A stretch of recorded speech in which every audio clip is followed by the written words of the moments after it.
Alright guys, I wanted to show you how to disassemble and thoroughly clean and restore an N64 controller.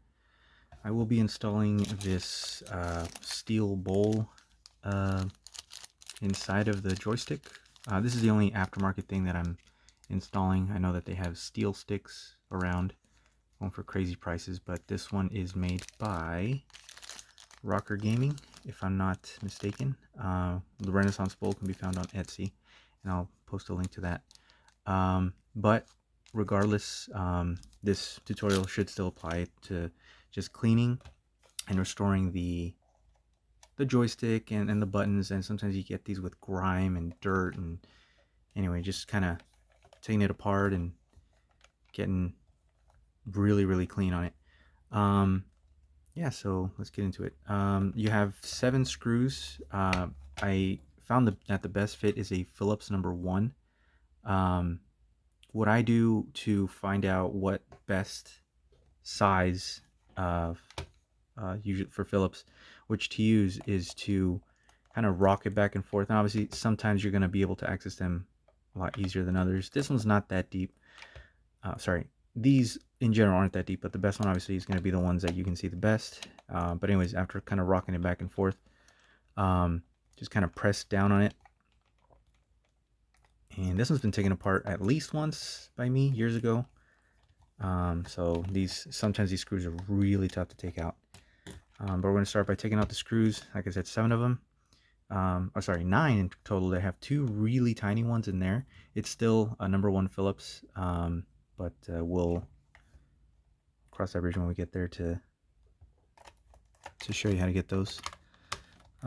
If you have trouble, if they're really tight, a trick that I use is to go, so it's righty tighty, lefty loosey, right? You want to, let's say you're just, let's say you start rounding it out. As soon as you go, let's say for example 1 turn and you didn't catch it, what I do is I grip it really tight forward, give it a lot of force, go ever so slightly to the right, and then you'll sometimes hear it crack, for lack of a better term, and then you can start loosening it. This is my 5th one of the day that I've done. I ordered quite a few steel bowls for my fantastic controller collection. Some of those gave me some trouble. What I don't, when I was shopping around for the controllers, I saw that some of the screw bosses were, I guess, over tightened, and I'll show you what I mean in a bit. Let me get these out real quick. Should be 7 right now. Oops, had 1, maybe 2 fall. 1, 2, 3, 4, 5. Yep, 2 of them fell. Gonna put those out to the side. I'll be getting the other 2 later. What I sometimes do, I just kind of sped it up. But what I did do is, this has a magnet. This is my tri-wing screwdriver. This one is not magnetic. So when I'm being real careful, I just want to either put it in or take it out. I just grab them magnetically and kind of put them off to the side. And that's what we're going to have to do, or I'm going to have to do to these 2. Again, it's still a Phillips number 1. I don't know if you can see. There's 2. Get the camera to focus here. 2 Phillips. Sorry for the bad lighting. Like I said, just, if you can use an extension, mine I don't, but you can if you want to. That one and this one.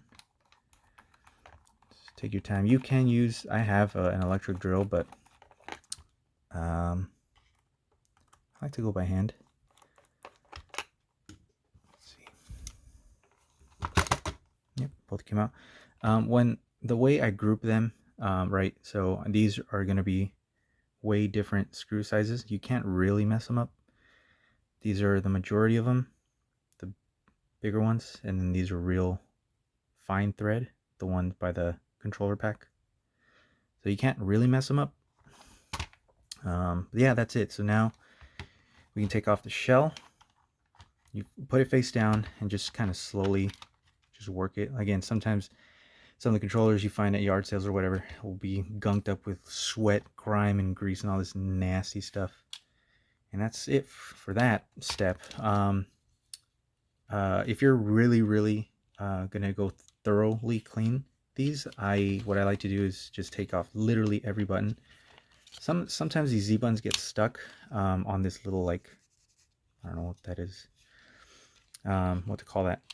What I do is kind of push it forward and it'll kind of come up, and then just go left or right like that, kind of sideways, and that's kind of the best. And it's the same thing in reverse, just kind of just like that. And just sometimes, like I said, they don't want to go in, so just push upward and it should just go right back in. So that's for that. And then I have this little Tupperware thing that I just like to throw them all in. I'm going to put them in a bath. Not a bath, but anyways, I'll explain that later. Yeah, so that's for that. Set that off to the side. These L and R buttons fall off real easy once you have that back shell off. So just set them off to the side. The next step to take it completely apart is the what is it called? The joystick module. This whole housing, this whole thing is what's called the joystick module. It has 3 screws here, 1, 2, 3. This middle one, that's for later.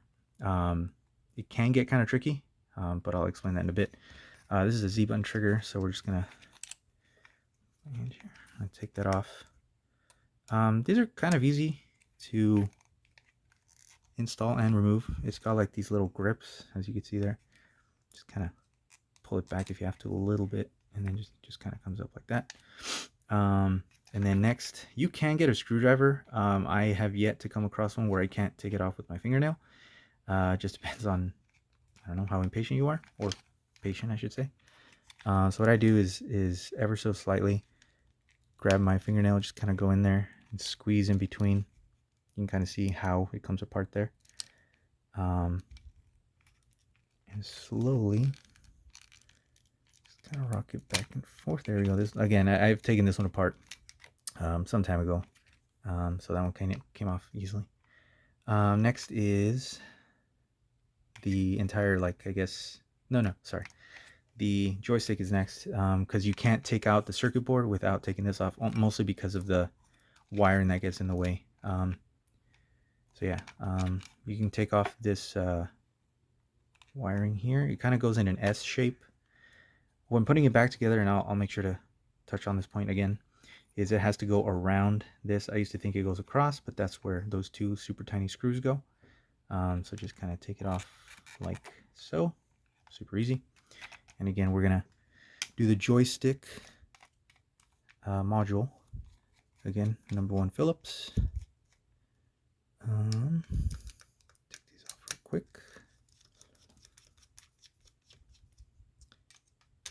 And then I'll show you what I meant by the broken screw bosses later on these transparent ones. You can't really tell, obviously, on the solid colored controllers, but these translucent ones, I'm super particular about the fantastic colors. If there's, like I said, over tightened, here, let me just show you what I mean.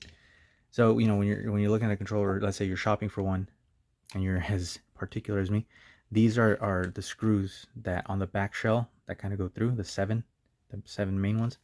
They'll sometimes take it apart to clean and whatever, or they might be done at the factory. I'm not really sure, but anyways, they way over tighten them, and you can see the screw boss just kind of, you know, over torqued, and you'll see a white broken, and I'll add a picture here if I find one on the internet. It shouldn't be too hard.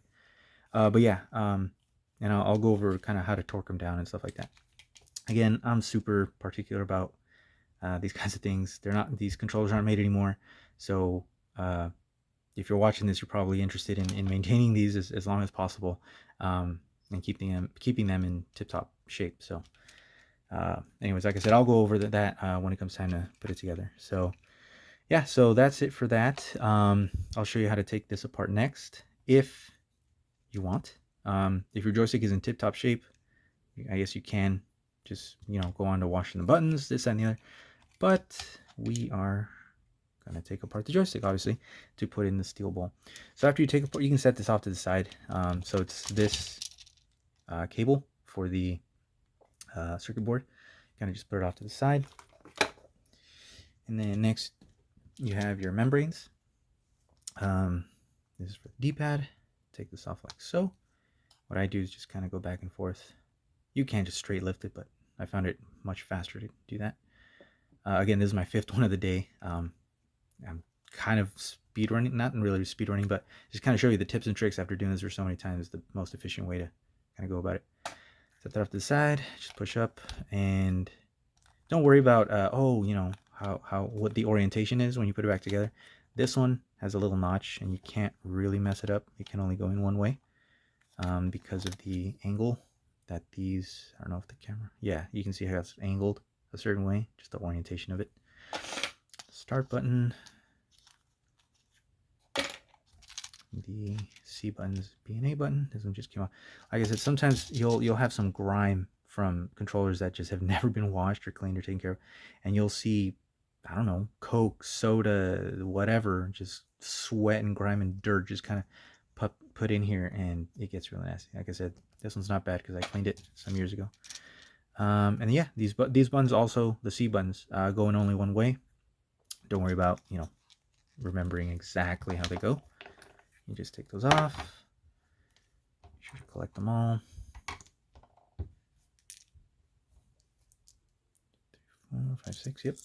Okay. And yeah, next, what I'd like to do is, like I said, clean and wash every single plastic piece with just soap and water, and I'll show you how I would do that.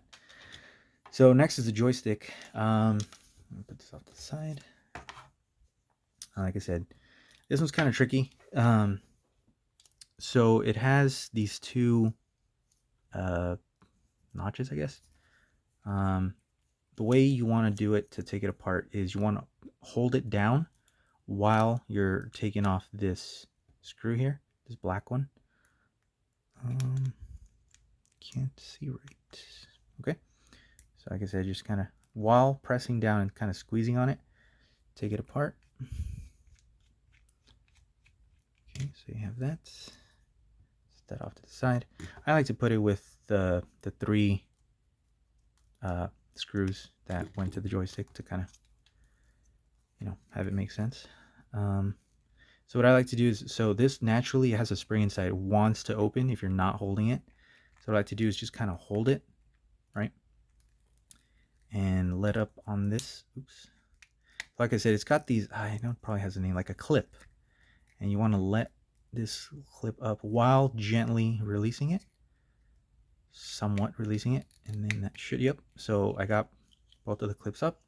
And again, be careful not to let it pop up on you. It's going to want to come up. So you want to hold it down this way, right? And just slowly lift up on it. Jeez. So this one, let me take a look, is not so bad. The nub on, so you'll see your joystick. I've seen ones that have literally no nub and it's just flat. Nintendo did not design these very well. This is why we're putting in a steel bowl with lots of lubrication. Nintendo designed this so you got your joystick right, and this little nub will rub against that bowl. And I don't know if you can see that. I'll show you in a bit. That bowl is literally plastic on plastic, and that's why you get all these plastic particles, just plastic dust, just kind of collecting in there. It's got nowhere to go. I don't know if Nintendo lubricated these in the factory and maybe it evaporated over time. I'm not sure. But anyways, just not a good design. So we're going to take it apart, set this off to the side for now. For this one, you're going to push down. Like I said, it's got a spring and it has this white ring. You're going to push down on it gently and slowly let it come up. This is going to go in the bin with all the other stuff to wash that plastic dust. Same thing with this. And I'll explain how it all goes back together, so don't worry about that too much. And like I said, once again, this, I've seen one where it's just flat. It's been that worn down. And I'll give you some tips at the end of the video on what to look for if you're shopping for a controller. what to look for on joysticks, because obviously the joysticks are notorious for being worn down from so much playing and just dust collecting. But this one has a decent nub, still have some life to it. So yeah, so this kind of comes apart in a twisting motion. So it's got these notches in it, right? And it can really only go one way. You got to kind of twist it. Pretty easy to figure out. So this obviously has a lot of dust on it. We're going to wash that too. And this as well. So you have this little mini circuit board, and the way this works is it uses optical, I forget the name of it, optical encoders. I don't know. I'll put in the description the correct terminology, as well as the video. But yeah, you just take out the circuit board, and it uses photo optic sensors, I think, is the more or less the gist of it. And what it does is it's got these, it shoots light across right here and right here for horizontal and vertical. And then it's got these little gears with little tiny notches in them. And when you move it up or down, that's how it knows how fast the joystick is moving. This is the big gear, and it just comes up like that. It's going in the wash. And this is the bowl that we're replacing. If you want to use your original bowl, if it's still in good condition, you can. Obviously, make sure to clean up all this crap if it looks like this. But yeah, since we'll be replacing it with this, the only thing we need from it are the little ring gears, I guess. And this one's kind of tricky. Don't be too afraid. I've yet to break one, knock on wood. But the way this comes apart is you kind of pull on it, and it's got two little notches, and you just kind of push for it to come apart, and you can see all the plastic dust that's already come out of it.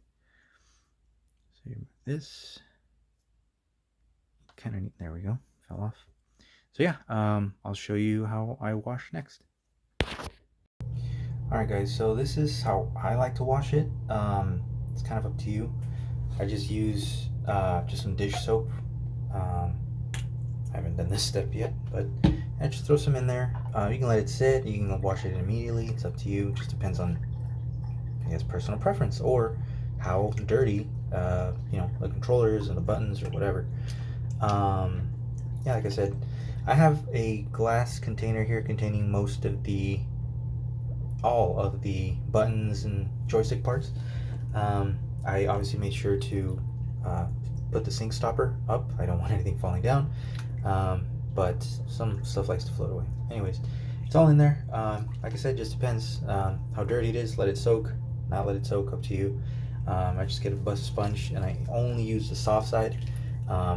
I'm afraid that the rough, coarse side, if you scratch too hard on the plastic, especially on these transparent ones, the Fantastic ones, might leave marks on it. I don't know. I haven't tried it. Don't want to find out. But yeah, I just use the soft side. The buttons, plastic, everything. Obviously, a toothbrush to get in all those little fine little parts. I'll show you an example. On the Nintendo logo, sometimes dust and just crud just gets all up in there. I just get a toothbrush and really get in the fine little crevices and nooks. Same thing with the little line right here. See if I can get it to focus. Anyways, you get the idea. On the plastic here. Yeah, that's it. So just give it a good wash. Like I said, sometimes the dirt, since most games are held like this, a lot of dirt and grime collect on the crevice. Just kind of along here. If I can get it to focus. Just kind of on that ridge here. But yeah, just make sure to clean that up. And then once you're done with that, I'll show you how I like to dry it. And we'll go from there. Okay, that took forever, but you guys didn't have to sit through that. So after everything's washed and dried, real quick, what I use to dry is a electric cleaner, or sorry, electric dryer. I'll show you the one that I use. It's what's the brand? It's a Datavac electric duster. I know it's hard to capture on camera. I have a very sensitive camera setup here, but anyways, that's the one I use. It's very strong and very loud. Um, I literally dried all the buttons and the controller shells with it. Just kind of speed things up. Uh, I use I used hearing protection because it is very loud but also very, very strong. Back in the day before I bought that, I literally just used to use Q-tips for all, not for everything obviously, but for all the little tiny nooks and crannies where water can get, stuck or just hard to reach, and just straight up blowing on it with my mouth. But yeah, that thing saves you a lot of time. If you're a hobbyist like me, I do, soldering and repairs and stuff like that. I highly recommend it. Or, compressed air cans, but if you're going to be doing it for a long time, why not save money? So, yeah, so after you're done trying every single thing, this is the shell that for all the buttons that you start with. You can't really mess this up. Yeah, like I said, I'm going to speed this part up, but you can't really mess it up. The buttons only go in one way. And it's very obvious the way the membranes go for the D-pad, the start, and the B, A, and C buttons. So yeah, let's get that going.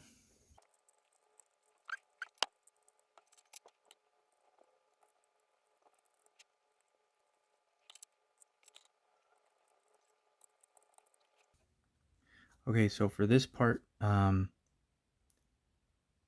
the only thing I will say about this is the D-pad, it's unidirectional. Just make sure that the black part is sticking up just like this. This is, and the start button too. But the membrane goes in either way, so that can go either way. So after you're done with this, the board is ready to come back on. It's pretty simple. You just got to line it up gently, kind of align it with the holes here. And like I was saying earlier, this, make sure sometimes you got to twist it to kind of get it to how it was, the memory, if you will, of how this wire goes. So again, it goes kind of in an S shape. Just make sure it's more or less looking something like this.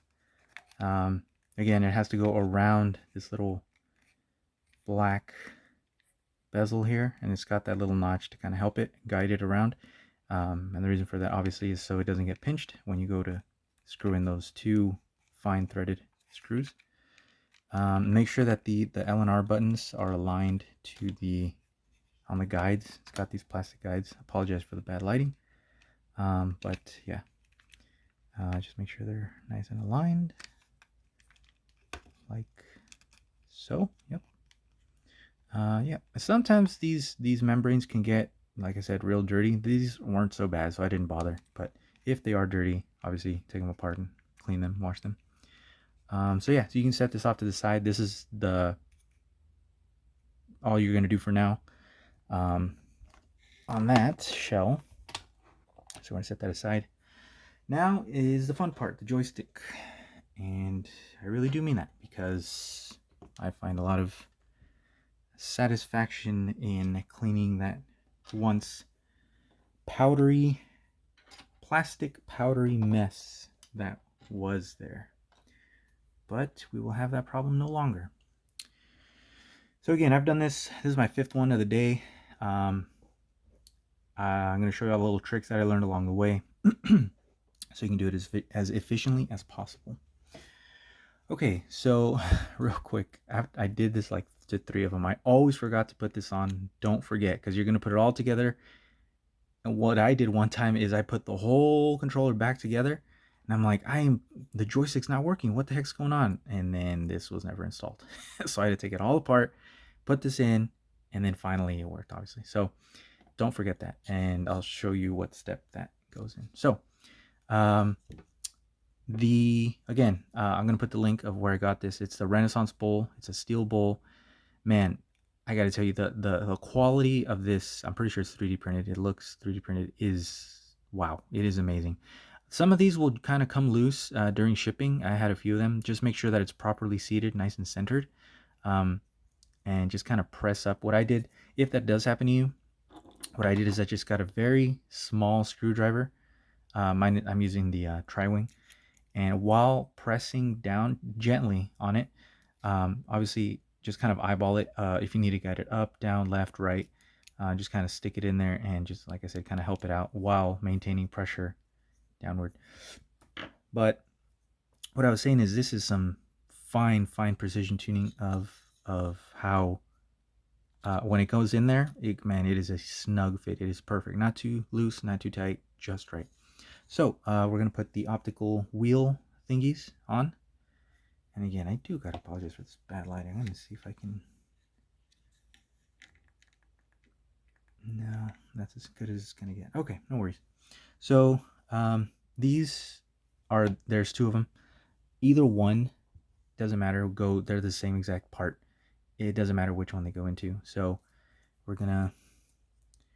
They can get kind of tricky. Just make sure that the gear goes towards the outside, the little wheels, the gears. So again, it is a little tricky.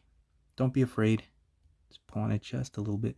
So yeah, it's gonna go in that little hole, and it's got that hole on the outside as well. Just make sure freely spins. I'm gonna show you that I probably go a little crazy when it comes to lubricating all the contact points. I don't lubricate the wheels. It's not necessary. I don't think it's a little overkill, which is ironic, as you'll see how much I lubricate the rest of it. But I put no lubrication on those gear wheel things. So yeah, going on to the next one. Again, just separate it a little bit. And I try to be quick with it to not stretch it or pull on it too much. But yeah, that's it. That's all there is to that. So now we're going to get this gray housing, the light gray housing, and it's going to go like so. And again, when you press down on it, man, it just goes down with satisfaction. A nice tight fit, not too loose, not too tight. See if I can get the lighting adjusted a little bit better. So yeah, just make sure they freely spin. And again, you're okay to put this part on right now, because if you're like me, you're gonna forget it. So you can choose to lubricate it now. The lubrication that I use is here. It's from, doesn't say it here. Where did I put the bag? Well, I'm gonna have to get to that later. But it's from Etsy as well. Here it is. Found it. Sorry about that. It's called Joystick Butter from ggcoshop.com. I got it from Etsy. I never even bothered to look up that website, but I got it from Etsy. So the dude's really cool. We kind of chatted about joysticks and collections and super rare controllers and stuff like that. Anyways, it's a really cool guy. I highly suggest it. According to the description, this tiny little bit of lubrication that comes with it lasts up to 75 controllers. So obviously that'll vary depending on how much lubrication you use per controller. But anyway, so what I like to do is a little bit goes a long way. Trust me on that. I like to lube the bowl. I know it's kind of funky looking, but just put a little dab in it. I don't know if you can see that, but just this little tiny, and it goes a long way. I just like to spread it around like so. There's a little bit more. Again, that's probably all you need, but I come from the automotive field, being a mechanic on cars, and yes, there is such thing as too much, but you want to err on the side of too much rather than too little, in my opinion. But yeah, that's it. That's all you need.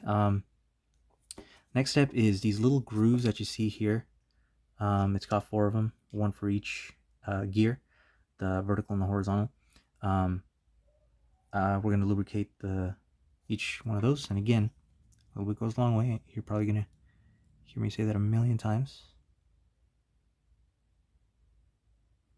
Just a little bit. And then yeah, just kind of spread around with the needle or the tip. It's a very fine tip. Sometimes if you get some left over on the tip, you can use it for the rest. Oops, I got some on this side, but you get the idea. And not only am I doing the groove, I'm going to do the, I guess you can call this the female side. I'm going to do it on the male side of the gears as well. And again, this is probably not necessary, but I like to do it anyway. So the only thing we need for this for now is the big gear. So you have two of them, right? You have the little one and the bigger one. The bigger one is going to go on the right side, or facing the right. And what I mean by that is the little teeth. It's going to go to the right. So the joystick, as you see it, this is how it's going to be on the controller. We're holding it like this, and it goes to the right. Before we install it, like I said, I like to go a little overkill. It's up to you. So these, I don't know what to call them. This section and this section are going to rest on those grooves that we lubricated just now. And I like to lubricate that and that. Before we do that, I want to give you guys a little tip. I'm going to show you, and I'll talk about this at the very end as well, on what to look for if you're shopping for a controller. Some controllers will have just a little, like a dead zone. So right, I'm barely even touching this on my gray one. This is like used to be my daily driver. See how it has that like looseness to it? What causes that is the gears that have been worn down. Obviously, as I said before, Nintendo had a bad design. And what happens, and I'll show you later, but the plastic on plastic wears down. So the joystick itself will rub in here on both of them. And obviously after so much rubbing of plastic, it's slowly just going to eat away at the plastic, and that gap just gets wider and wider and wider. And that's how you get that dead zone, whether it's vertical or horizontal. But yeah, it'll start just eating away, you know, plastic on plastic. And this gives away. So they do sell aftermarket gears, but if you have a decent enough one, if you lubricate them like I'm going to show you, it'll last a long time. So anyways, back to the, I guess, installation part. So I like to lubricate kind of the grooves on the inside of what I was talking about. And again, a little goes a long way. You saw the dot, if you can see that. Just kind of, sorry, I got shaky hands. Just kind of spread it around. And then I'll put some on the joystick as well, on both contact points, both things that will be making contact with each other. So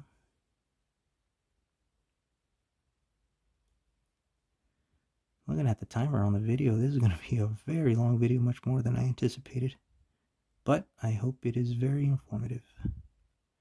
That's my goal here. And I know that for the grease, obviously this is a very specified grease.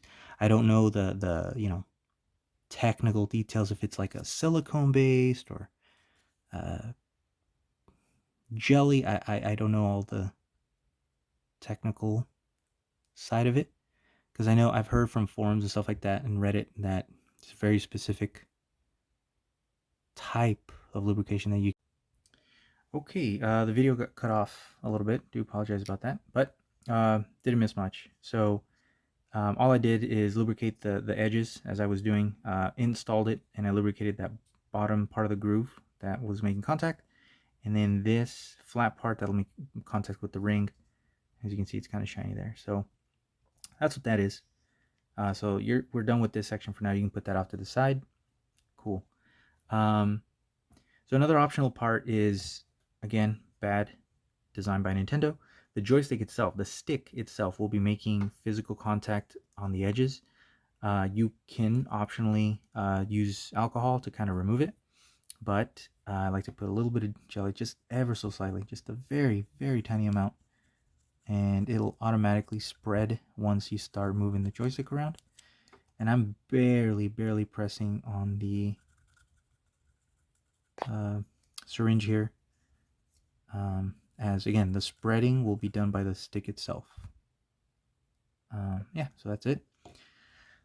So this part, it can be tricky, but I'm going to try and guide you through it as much as possible. So the stick makes contact here in these little grooves, the left and the right, with these little notches on the inside. So again, plastic on plastic, we don't like that. So we're going to lubricate the little grooves just a little bit. Just kind of fill it in, not all the way, but just enough. Just kind of smeared around in there. And that'll extend the longevity of the stick and the little notches as well. So we do that. That looks good. And then I like to lubricate this part as well. I want to take this opportunity to look at the nub of this stick, the round part that'll be making contact with the bowl. Whether it's plastic, whether it's steel, it's going to make contact, and that's where we're going to lubricate it. But I like to do that last. But this is what a good nub looks like at the end.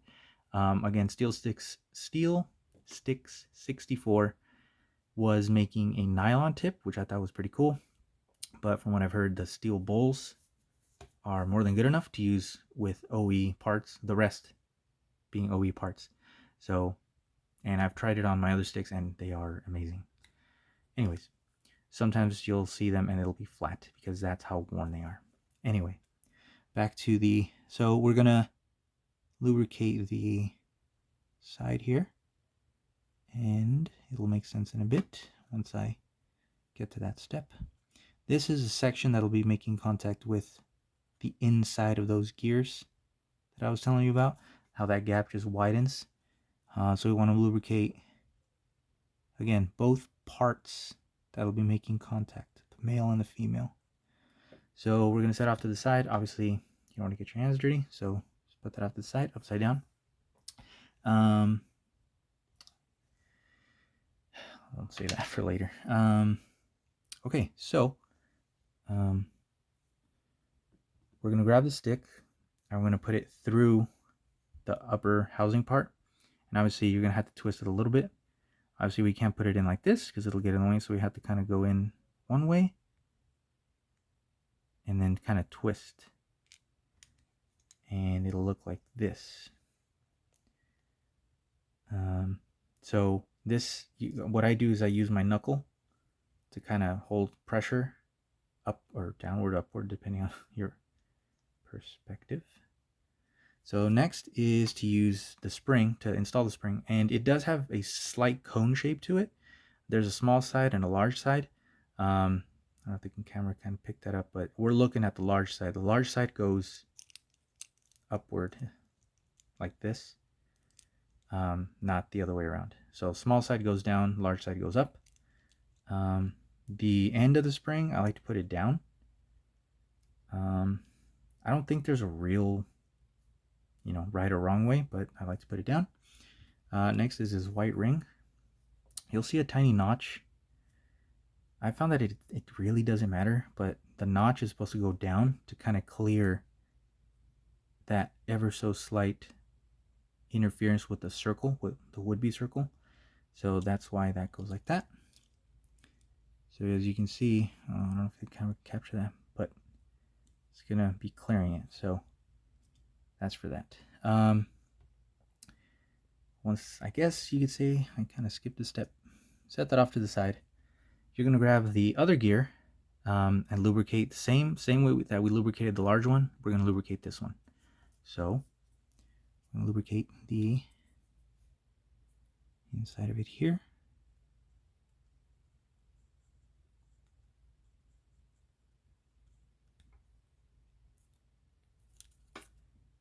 Gets kind of tricky, but I like to go backwards from it. And then make sure you grab the edges as well, or the ends, I guess.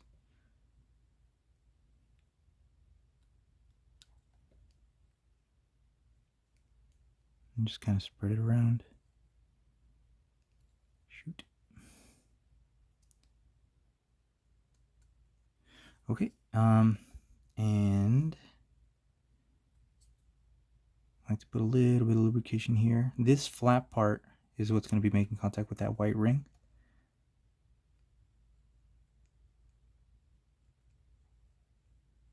So lubricate as so, like so. Same with this. Okay.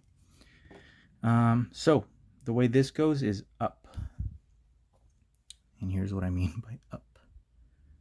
Set that off to the side. So again, if you're going to pick up the stick, pick it up from the actual stick itself. Using my knuckle to hold it up. So the end result will be up like this, but obviously we have to fit it kind of sideways. Oops.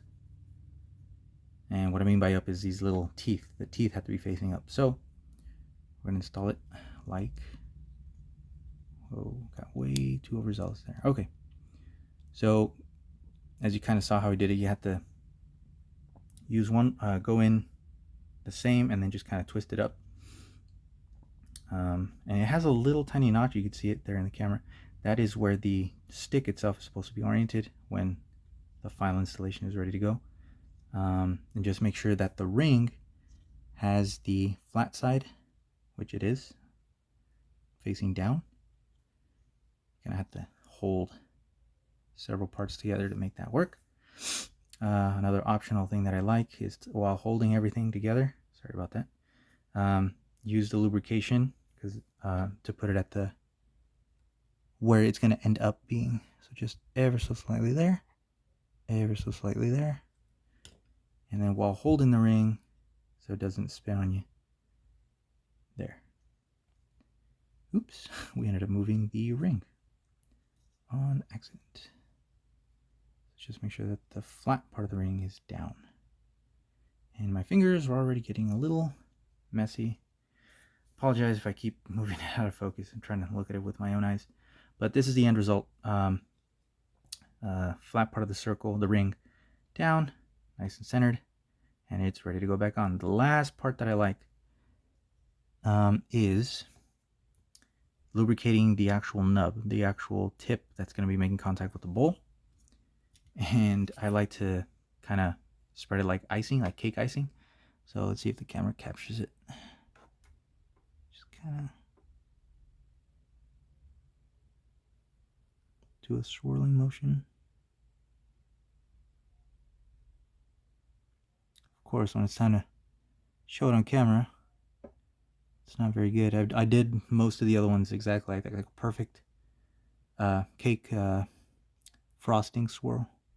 But you get the idea. A good chunk of lubrication on that nub, and we're ready to install it. So just make sure that this is centered, the large gear, and slightly off, no big deal. More or less like that, and it'll kind of center itself. If it's off by a tiny bit, it's not a big deal. You'll know if you did it wrong. It'll be either up or down because it didn't catch the very center of that large gear. So just kind of eyeball it. See if I can get that. So again, you're just gonna install it like so, and then you're gonna push on the gray part, not the joystick, the gray part, and that's it. It went on, and again, it's gonna want to open up on you. Just kind of hold it down. And then what I like to do is make small circles going into bigger ones, and that feels real nice and smooth. I don't know if you can see that. Man, that feels right. That feels really good. Man, smooth, really smooth. And there's also a what is it called? A test software that you can use if you have like an EverDrive 64. Or a what are they called? The generic name for them. The there's a generic name for like EverDrives, and then you got your other. Anyways, I'll put it in the description or the video later. But yeah, so make small circles, bigger ones, and then small again, and then just do that over and over to kind of spread it around. And of course, natural gameplay will help that as well. But man, these Steelbowls, I can't say enough good things about them. They are amazing, amazing, amazing. Everything else is OE in here other than the bowl, and man, look, very little dead zone. But again, that's because of the gears. And this is, to me, this is acceptable. This is okay. more than okay. But man, that feels great. So, sorry, enough praising it. So now we're ready to put it back together. We're going to put that screw on like so. And I don't know if I talked about this earlier. A kind of tip, I'm very particular about, again, taking care of these controllers. They're old. They're not making them anymore. You don't want to cross-thread anything, especially plastic. So what I do to everything is I go counterclockwise, which is loosening, until you either feel or hear a click. And that's when you know you caught a thread. Let's see if... There. I don't know if you saw that, and then it'll go down real smooth. At least it should. If it doesn't, then you're probably cross-threading it, and you don't want that. And every screw I like to put just snug. You don't have to over-tighten it, just snug, and that's it. Got it perfectly good. I got a little lubrication. And then, I don't know if the camera will see that. The lubrication is already starting to spread around in the notches. But man, that feels great. Okay, so that's it for that part. The Z button is floating around here somewhere. Again, just like I mentioned earlier. It's got these little grooves. Just kind of do it sideways on camera. There we go. And then just push upward ever so slightly. That's good. Back to that original housing with the circuit board on it. The L and R buttons go next. These are, oh man, these sometimes really aggravate me. They got to go in the grooves, and then when it comes time to put the shell, they can fall off. Really makes me mad. But they go inside these little grooves, the little notches. And again, make sure that the actual button itself with the membrane is seated correctly. Okay. Joystick goes in like so. And obviously you cannot put the joystick before the circuit board because of this wiring. I guess we put the screws on right now.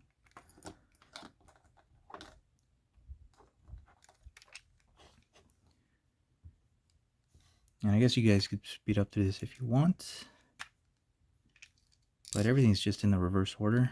And again, just pay attention to not cross-threading screws onto plastic. Go counterclockwise first. Then once it catches, see, got that button already falling off. And they caught it, and then you just go down. But man, there's no greater feeling than that satisfaction you get when you've totally refurbished and restored something like this. I know you guys probably know what I'm talking about. It'll last you a long, long time if you keep these. If you take care of them, they'll take care of you. About time you heard it. Okay, then time to put this connector in. Can't really mess it up. Okay, nice and good. The Z button, don't forget that. Right now, as I said it, I was remembering, did I put in the receptor? Obviously I did, but for the controller. But okay, so there's that. Yeah, and that's it. That is 90% of the work. Now, the back shell. Again, make sure this little thing, careful not to break it. I've never broken it, but I can see myself breaking it if I'm not paying attention. This is like a guide for it to be properly seated. So then, just gotta be real careful. There goes that button. Pissing me off.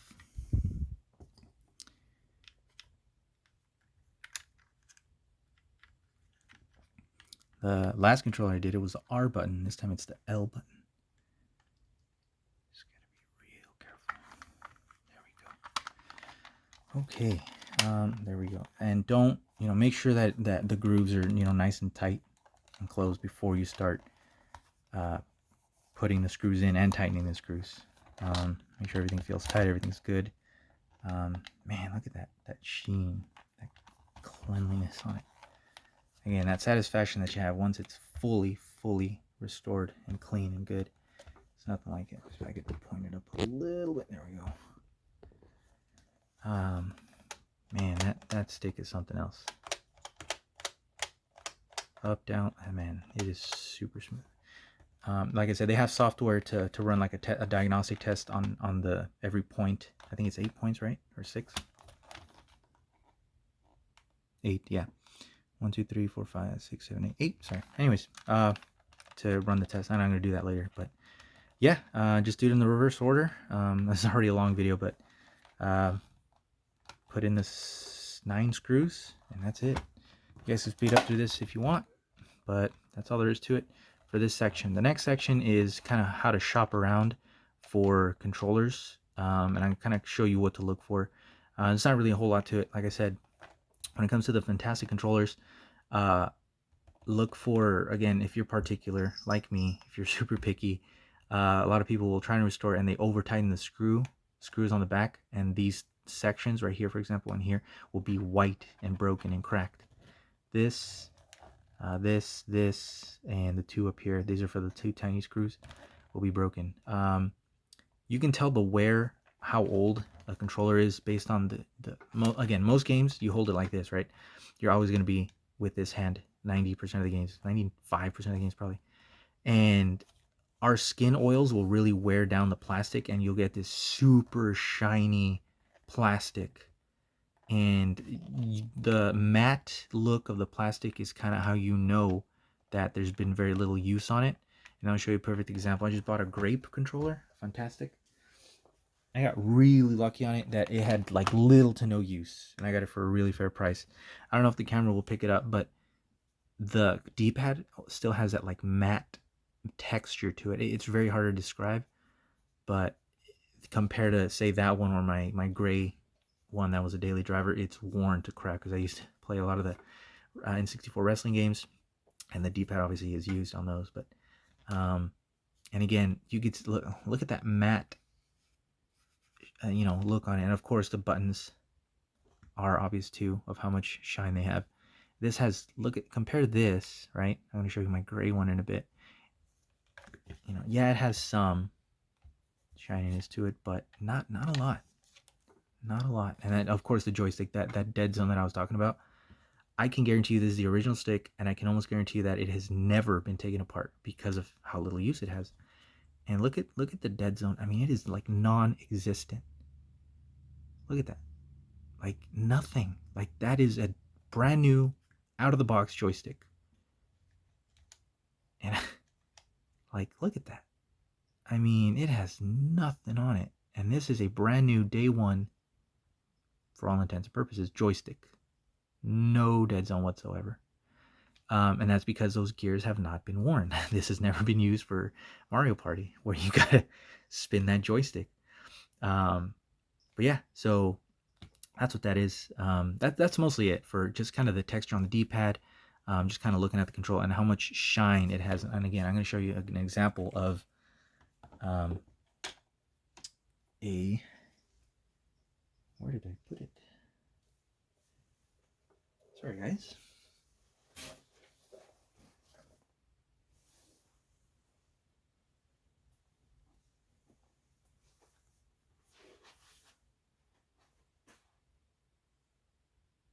I am going crazy. Sorry, found it. So this, I've used the crap out of this controller, and look at how shiny that is. And how shiny, that's, again, the skin oils have really done a number on the plastic. And look at how shiny the D-pad is, of how much use it's worn down on it. So that's a general idea. And this is a kitsch bent stick. It's okay. I have yet to put a Steelbowl in here. I'm going to. Dead zone is acceptable, I guess, depending on how picky you are. But anyway, yeah, just on how shiny, that's how you can tell how much use it has. And obviously it's a lot harder to tell that online, eBay, OfferUp, Mercari, stuff like that. But you'll get a general idea of how much use the stick has. The controller has, based on the sheen and the shininess of that plastic and how much it's been worn down. But yeah, that's it for this video. Thanks guys for watching. I hope it was informative, showing you how to not only restore the controller, but what to look for when you're shopping for them, how to take them apart, little tips and tricks, and how to install the steel bowl, and how to properly lubricate with the joystick butter. Yeah, that's it.